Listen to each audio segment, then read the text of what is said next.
So in this video, we're going to talk about some of the economic and the social cultural characteristics of the Byzantine Empire. And we're going to look at this kind of in the middle part of the time frame of the Byzantines, kind of from about 750 to about 1200, kind of the middle years of the Byzantine Empire before they start to really fall apart. So let's start with some of the economic characteristics. Now, when we last left off, the Byzantines were losing a lot of territory to the Islamic Empire. So first to the Umayyad Caliphate and then later the Abbasid Caliphate. Remember, both caliphates had a very strong militaristic tradition. And so they lost a lot of territory to the caliphates, the Byzantines did, because they simply weren't capable of standing up to the Islamic army. And so they lost a lot of territory to the Islamic Empire. Now, that's definitely a political thing, but the solution to this problem, the solution here was an economic idea.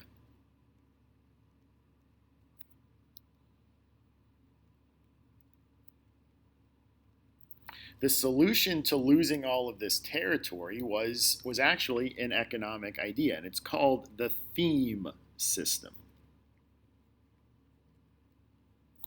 Now, what the theme system entailed was that they gave land to Byzantine peasants.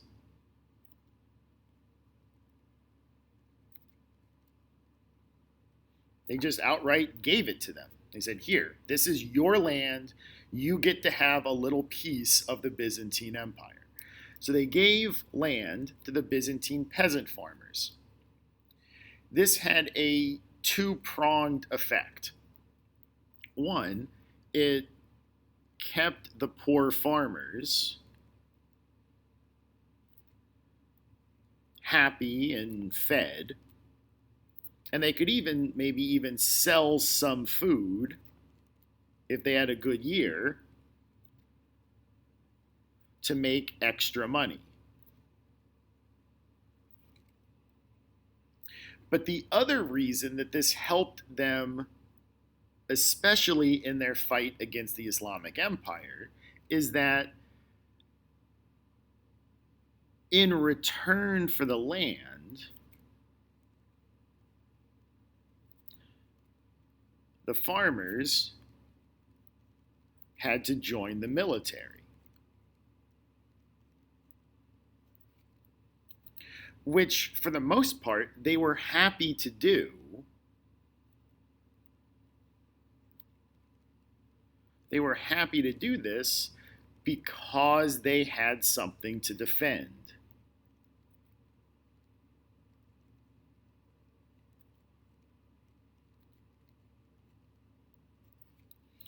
They have a little piece of the Byzantine Empire that they need to defend. So not only are they happy with the Byzantines for kind of giving them some land and some extra money so that they're well fed, but now they have a stake in defending the Byzantine Empire and they're happy to join the military and actually fight. So what this ends up doing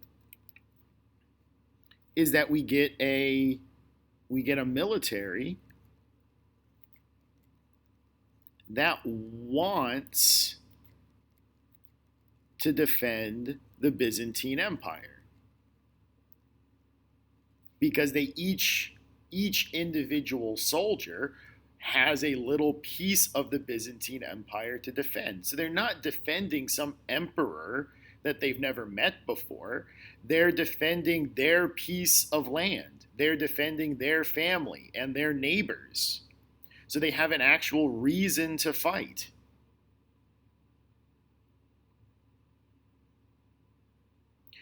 And the Byzantine Empire starts to rebound the Byzantine Empire kind of rebounds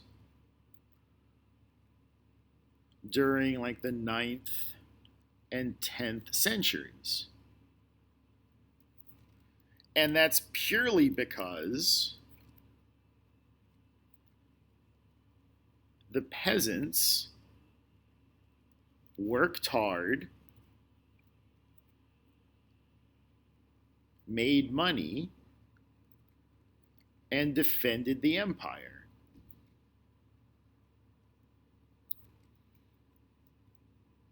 Now, they never get to the same heights as they got to under Justinian, but things started to stabilize, and it looked like things were pretty good.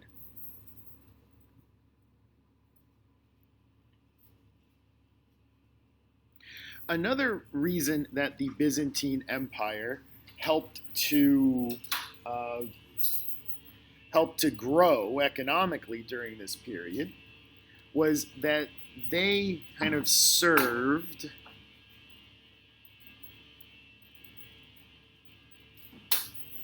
in the same role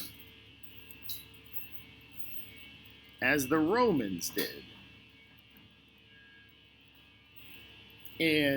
So here's the role they had. They connected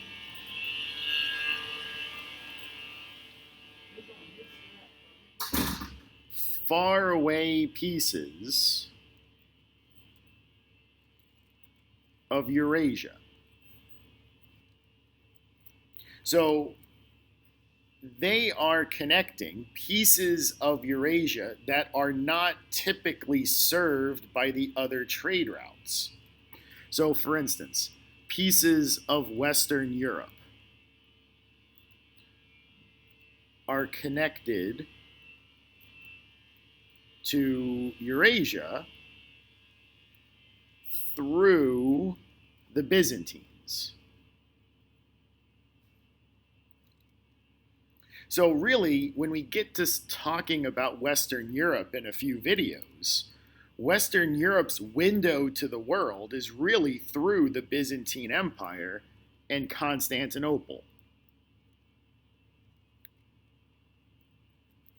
All of the cool stuff that the rest of Eurasia is putting out gets into Western Europe through the Byzantines and Constantinople.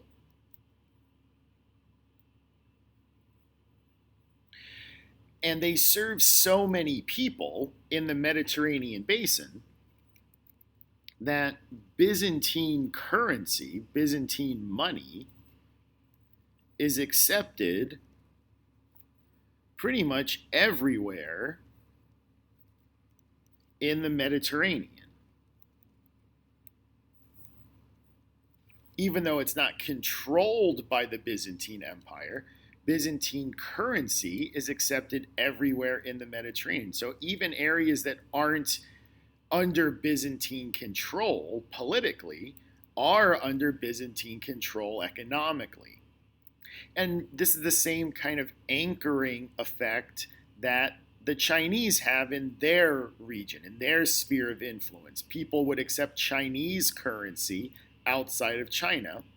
People in the Mediterranean would accept Byzantine currency even though they're not politically controlled by the Byzantines. As we've mentioned before, the Byzantines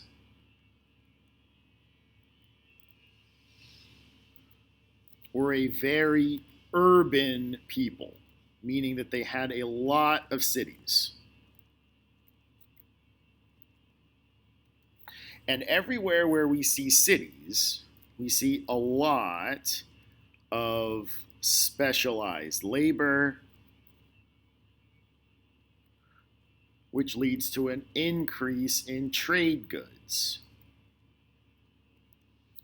And now that the Byzantines are kind of sitting on one end of the Silk Road,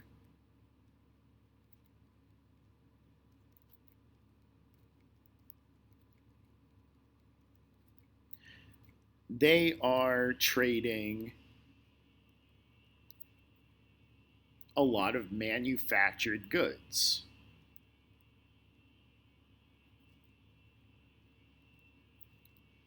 So the Byzantines were known for their really good glassware, uh, their linen and other textiles, their jewelry. So all of this stuff was of very high quality and sought after.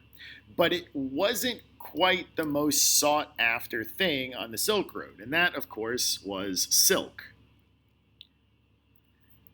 And up until this point, the only place you could get silk was China. But during this time frame, so kind of in this time frame we're talking about, the production of silk was stolen by the Byzantines and brought back to Constantinople. So basically, what the Byzantines did was they smuggled silkworms out of China.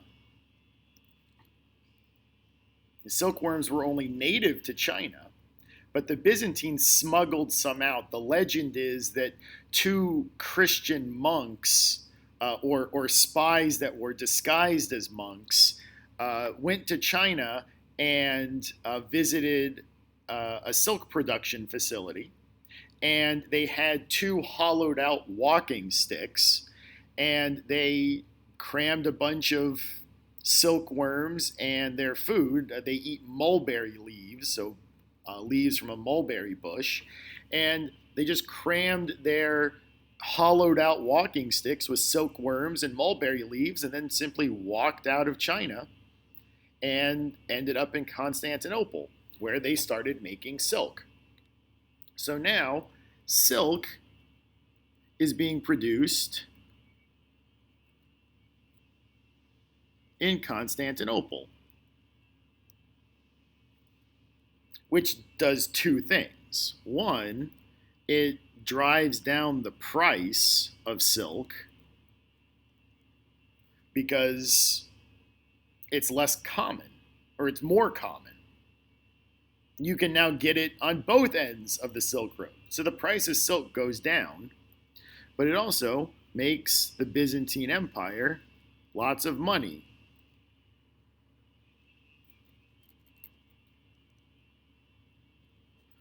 Because everybody still wants silk. So this was bad for China and good for the Byzantines, even though it does drop the price of silk. The last thing I want to say economically about the Byzantine Empire is that once the Byzantine Empire kind of stabilizes around 750, when they start doing the theme system, we now have recreated the stability that the classical empires provided.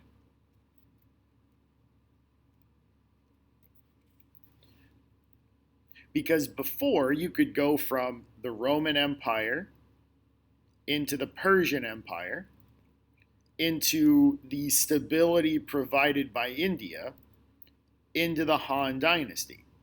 But when the Romans and the Han collapsed, that stability went away. And that's what started the post-classical period.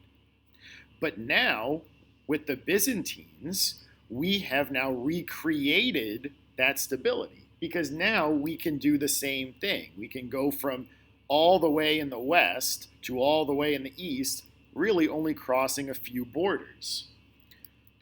So we can go from the Byzantine Empire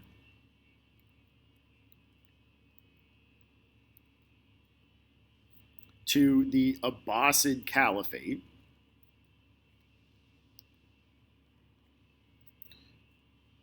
to the Sultanate of Delhi,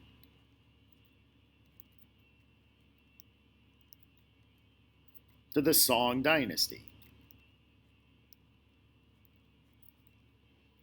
So we've recreated this stability.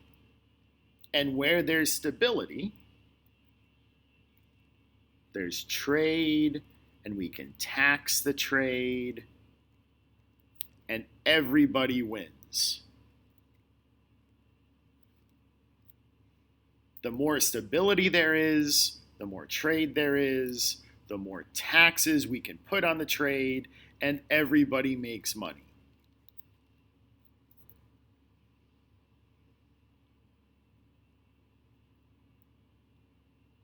All right, so let's shift gears. We've talked about the economic side of this. Let's talk a little bit about the social cultural side.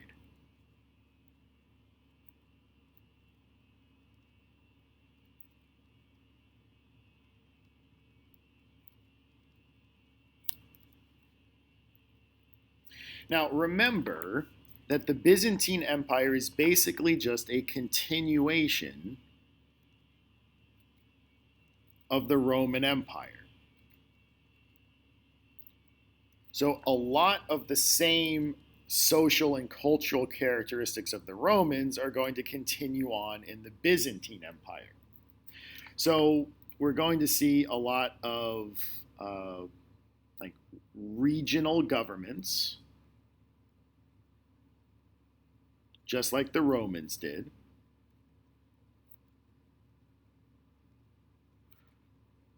With kind of local traditions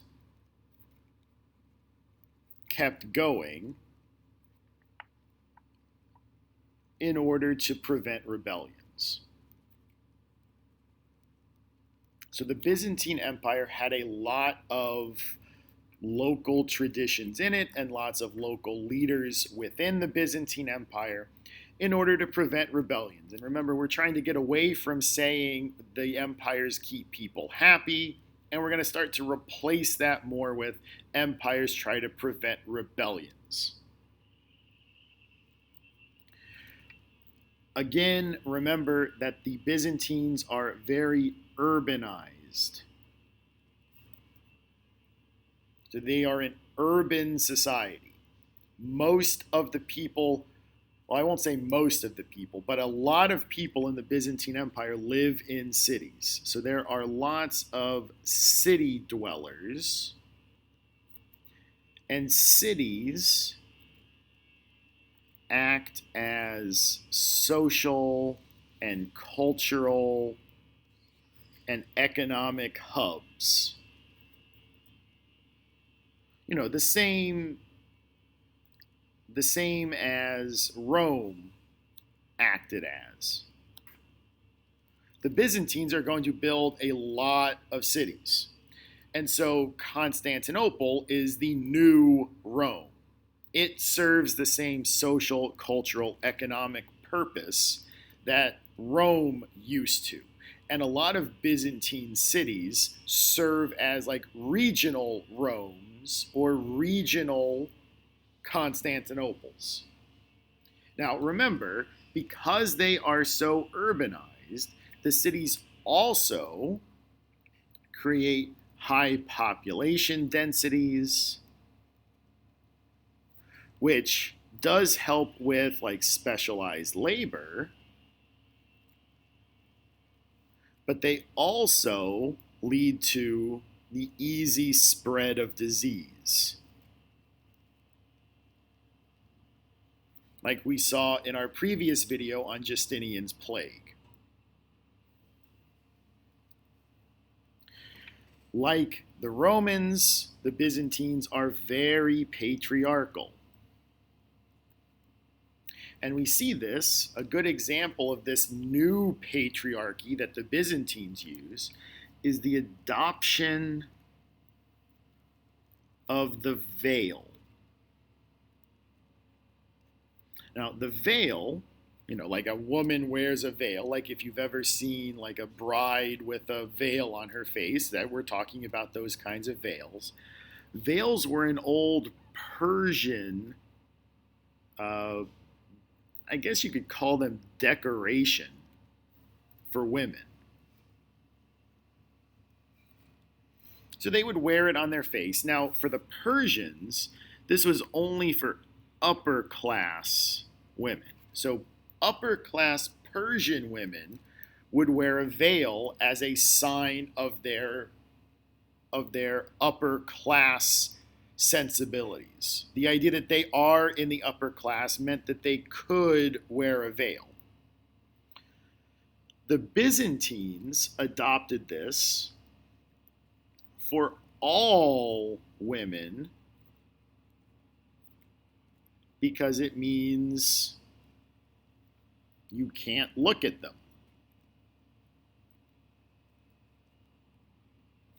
And if they're not really there in society, you don't really have to deal with them. So the Byzantine women all wore veils as a sign of patriarchy. And because the caliphate was here too, they adopted the veil as well.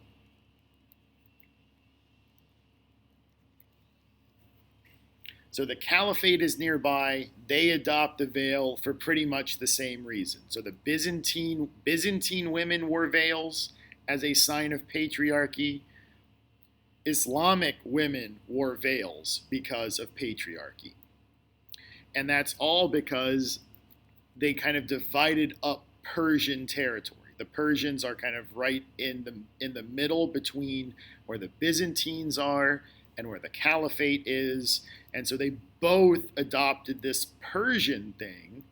Now, when the Persians did it, remember, it's not a patriarchal thing. It was a class distinction. But in time period 3, the Islamic Empire and the Byzantine Empire adopt the veil as a means of patriarchy. Now, the last social cultural thing we'll talk about, and we'll bring this up a little bit more as we start talking about Western Europe, is in terms of religion, the Byzantine emperor still has a really big role.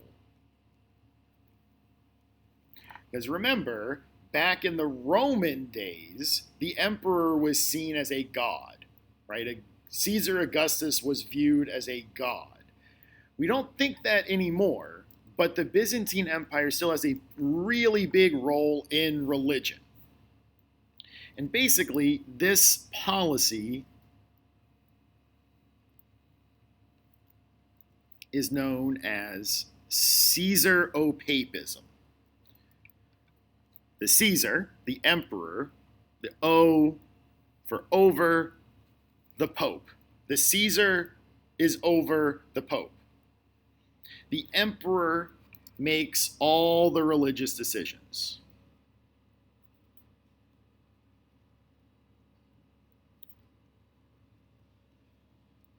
So he gets to appoint his own religious guys.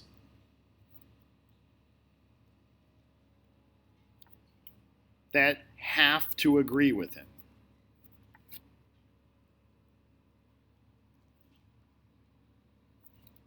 So he gets to make all the religious decisions. So if the religious leaders that he appoints disagree with the emperor, he can say, "You're fired, and I'm going to get a new guy to run the churches in the Byzantine Empire." We will talk more about this idea when we get to Western Europe and we kind of talk about the role of the church in Western Europe, because in Western Europe, it is almost completely the opposite of what we see here in the Byzantine Empire. And it's going to help lead Western Europe to overcome what's going to happen to the Byzantines. So this is a good stopping point, mostly because I've run out of paper here. So I'm going to stop there. In our next video, we're going to talk about how the Byzantine Empire starts to fall apart and eventually collapse. So that will be our next video. So until then, this is Mr. Nissen signing off.